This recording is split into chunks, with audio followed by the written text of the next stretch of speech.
Hello students, आप सभी का स्वागत है। मेरा नाम है फैसल रशीद। चलिए देखते हैं आज के करंट अफेयर्स को। करंट अफेयर का जो पहला क्वेश्चन है इसमें हमसे पूछा गया है, which countries passport holders had there US visa revoked recently with entry ban. यानी कि किस देश के पासपोर्ट धारकों का अमेरिकी वीजा हाल ही में रद्द किया गया और प्रवेश पर प्रतिबंध लगाया गया। तो इसका सही जवाब है साउथ सूडान को। साउथ सूडान को जो है प्रेजेंट टाइम में अमेरिका ने बैन कर दिया है, उनकी एंट्री बंद कर दी है और उनके जो वीज़ा थे, जो पासपोर्ट्स के साथ लोगों ने वीज़ा ले रखे थे, उन सभी वीज़ा को रिवोक कर दिया, यानी कि ख़त्म कर दिया है, रद्द कर दिया है। तो प्रेजेंट टाइम में जो अमेरिका में साउथ सूडान के लोग रह रहे हैं, वो इलीगल हो गए और अब उनको वापस से साउथ सूडान या फिर कोई दूसरी कंट्री में जाना पड़ेगा। चलते हैं अगले क्वेश्चन पर। क्वेश्चन नंबर 2 हमसे कह रहा है, where was sand artist Sudarshan Patnaik awarded the Fred Darrington sand master award. रेत कलाकार सुदर्शन पटनायक को फ्रेड डैरिंगटन सैंड मास्टर पुरस्कार कहाँ दिया गया। तो इसका सही जवाब है ब्रिटेन में इस अवार्ड को दिया गया। यहाँ पर आप देख सकते हैं ये सैंड मास्टर अवार्ड है। तो इसका मतलब ये हुआ कि इन्होंने जो भी कलाकारी करी होगी वो सैंड पर करी होगी। अच्छा, एक लॉर्ड गणेशा करके एक स्कल्पचर इन्होंने बनाया था और उसी की वजह से इनको ये अवार्ड दिया गया है ब्रिटेन के अंदर। इस अवार्ड का नाम है Fred Darrington sand master award.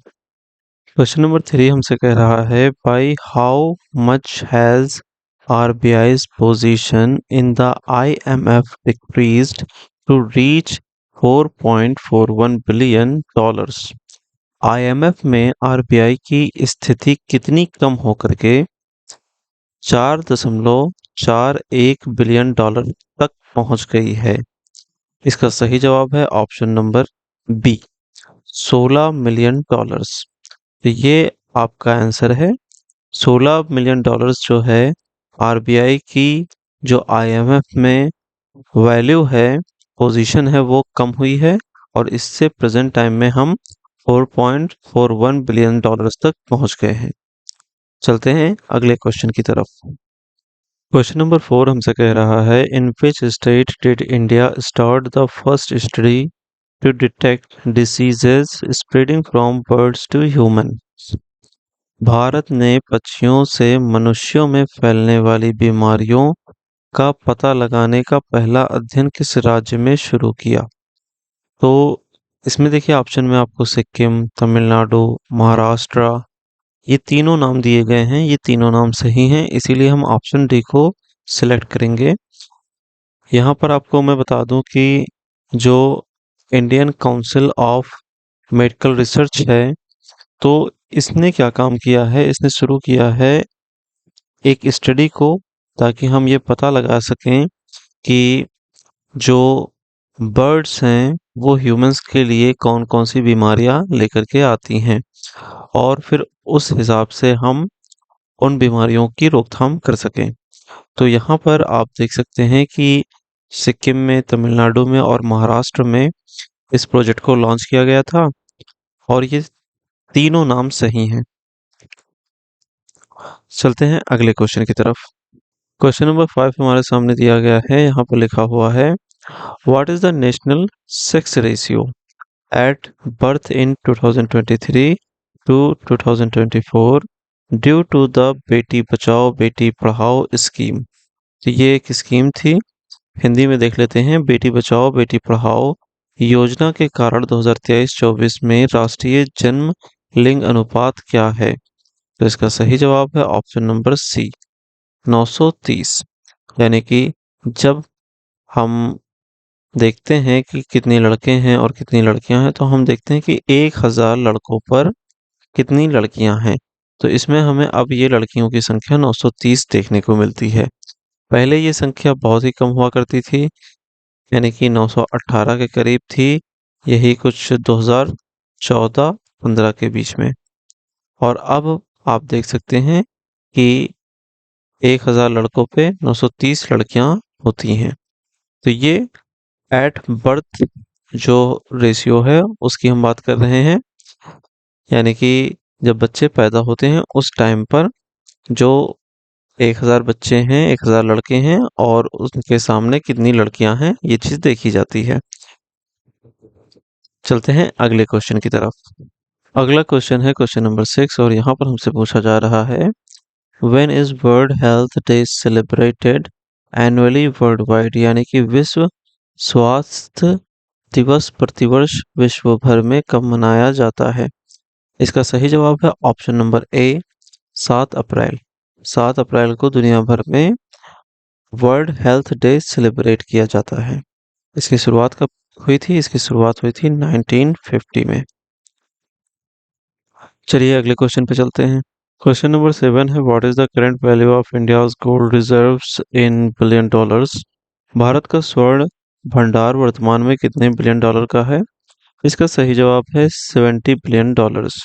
70 billion dollar से प्लस में ही है, लेकिन यहाँ पर ऑप्शन में 70 बिलियन डॉलर दिया गया है जो कि सबसे नियरेस्ट वैल्यू है, तो हम ऑप्शन नंबर सी को सिलेक्ट करेंगे। चलिए चलते हैं क्वेश्चन नंबर 8 की तरफ। क्वेश्चन नंबर 8 हमारे सामने दिया गया है। इसमें पूछा गया है, what is the gross enrolment ratio of girls in secondary schools in 2023 and 24। तो 2023-24 में माध्यमिक स्कूलों में लड़कियों का सकल नामांकन अनुपात क्या है? इसका सही जवाब है ऑप्शन नंबर सी, 78%। चलते हैं अगले क्वेश्चन की तरफ।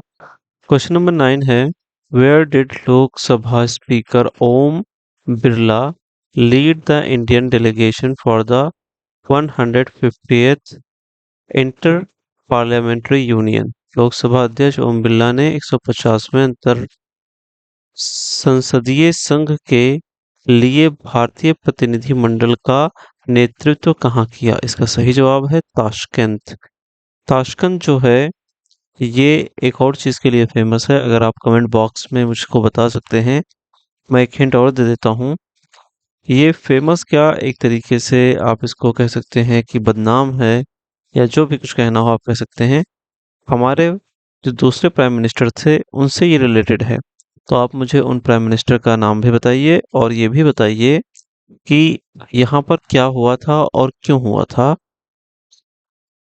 हमारे प्राइम मिनिस्टर ताशकंद में उस टाइम पर क्या कर रहे थे, तो ये चीजें आप मुझको बता सकते हैं कमेंट बॉक्स में। चलते हैं हम क्वेश्चन नंबर 10 की तरफ। क्वेश्चन नंबर 10 कह रहा है, which country is Marcelo Rebelo currently the president of. Marcelo Rebelo वर्तमान में किस देश के राष्ट्रपति हैं? तो इसका सही जवाब है ऑप्शन नंबर सी, पुर्तगाल। अब पुर्तगाल किसी और चीज के लिए भी फेमस है। क्यों फेमस है प्रेजेंट टाइम में, न्यूज में क्यों है? क्योंकि हमारे जो प्रेसिडेंट हैं वो पुर्तगाल और स्लोवाकिया की विजिट पे हैं, ऑफिशियल विजिट पे, तो इसलिए भी फेमस है। और यहाँ के जो प्रेसिडेंट है पुर्तगाल के वो कौन है? मार्सेला रेबेलो। अगर आप मुझे स्लोवाकिया के प्रेसिडेंट या प्राइम मिनिस्टर का नाम बता सकते हैं कमेंट बॉक्स में तो प्लीज बताइए। और इसके अलावा अब हम चलते हैं क्वेश्चन नंबर 11 की तरफ। क्वेश्चन नंबर 11 हमारे सामने दिया गया है। इसमें हमसे पूछा जा रहा है, which country recently imposed a visa ban on 14 countries including India, Pakistan and Bangladesh. तो किस देश ने हाल ही में भारत, पाकिस्तान और बांग्लादेश सहित 14 देशों पर वीजा प्रतिबंध लगाया है? इसका सही जवाब है सऊदी अरेबिया। देखिए इसके पीछे का रीजन जो है वो बहुत ही सिंपल है। सऊदी अरेबिया में हज का टाइम चलने वाला है, तो यहाँ पर वीजा बैन इसलिए कर दिया गया है ताकि जो हज है उसमें सिर्फ हज करने वाले ही लोग आ सकें। बाकी जो विजिटर्स का जो वीजा लेकर के घूमा करते थे वो हज करने चले जाते थे, इससे वहां पर काफी ज्यादा भीड़ हो जाती थी। तो इसलिए इन्होंने क्या काम किया है कि जो वीजा हैं उनको कैंसिल कर दिया है और सिर्फ वही लोग अब जा सकेंगे सऊदी अरेबिया जो हज के पर्पज से जाएंगे। ये जो वीजा बैन है ये सिर्फ आई थिंक जून तक चलना चाहिए और इसके बाद ये वीजा बैन हट जाएगा। चलते हैं क्वेश्चन नंबर 12 की तरफ। अब हमारे सामने क्वेश्चन नंबर 12 है और यहाँ पर हमसे पूछा गया है, in which state where 268 children rescued from begging under the जीवन ज्योत प्रोजेक्ट सिंस जुलाई 2024। जुलाई 2024 से जीवन ज्योत परियोजना के तहत किस राज्य में 268 बच्चों को भीख मांगने से बचाया गया? इसका सही जवाब है पंजाब। तो पंजाब वो स्टेट है जहां पर जीवन ज्योत नाम का एक परियोजना चलाई जा रही है और यहीं पर 268 बच्चों को भीख मांगने से बचाया गया है। चलिए अब देखते हैं अगले क्वेश्चन को। क्वेश्चन नंबर 13 हमारे सामने दिया गया है। यहाँ पर लिखा है what is the labour force participation rate of rural women in 2023 to 24। 2023-24 में ग्रामीण महिलाओं की श्रम बल भागीदारी दर क्या है? तो ये ऑप्शन नंबर बी जो है हमारा यही सही है, 47.6%। चलते हैं क्वेश्चन नंबर 14 की तरफ। क्वेश्चन नंबर 14 हमारे सामने है। यहाँ पर कहा जा रहा है what tariff percentage did the US recently impose on all imports disrupting global trade norms. यानी कि अमेरिका ने हाल ही में सभी आयातों पर कितने प्रतिशत टैरिफ लगाया जिससे वैश्विक व्यापार मानदंड बाधित हुए? तो इसका सही जवाब है 10%। यानी कि यूनाइटेड स्टेट्स ऑफ अमेरिका में हाल ही में इलेक्शन हुए थे 2024 के नवंबर में, और फिर वहाँ पर जो है प्रेसिडेंट डोनाल्ड ट्रंप बने। और जब वो डोनाल्ड ट्रंप यहाँ पर दूसरी बार प्रेसिडेंट बन करके आते हैं तो वो कहते हैं कि हम हर एक कंट्री पर इस बार टैरिफ लगाएंगे, और उन्होंने इस बार टैरिफ लगा भी दिया। तो मिनिमम जो टैरिफ लगाया है उन्होंने हर एक देश पर वो 10% है। इसके अलावा कुछ कंट्रीज हैं, देश हैं जिनके ऊपर उन्होंने 10% से भी ज़्यादा टैरिफ दरें लगाई हैं। चलिए चलते हैं अगले क्वेश्चन की तरफ। क्वेश्चन नंबर 15 कह रहा है which metro announced India's first 3 coach train corridor for short distance travel. किस मेट्रो ने छोटी दूरी की यात्रा के लिए भारत का पहला 3 कोच ट्रेन कॉरिडोर शुरू करने की घोषणा की है? तो इसका सही जवाब है दिल्ली मेट्रो। दिल्ली मेट्रो ने अभी अनाउंस किया है कि वो एक मेट्रो चलाएंगे जो कि 3 कोच की होगी। इसमें क्या होगा कि जो छोटी दूरी की यात्रा करने वाले लोग हैं उनके लिए सहूलियत होगी, वो छोटी दूरी की यात्रा बहुत ही आराम से इस छोटी मेट्रो से कर सकेंगे। तो यहीं पे आज की हमारी ये करंट अफेयर की वीडियो कंप्लीट होती है। मिलते हैं अगली वीडियो में। Have a lovely day. Signing off.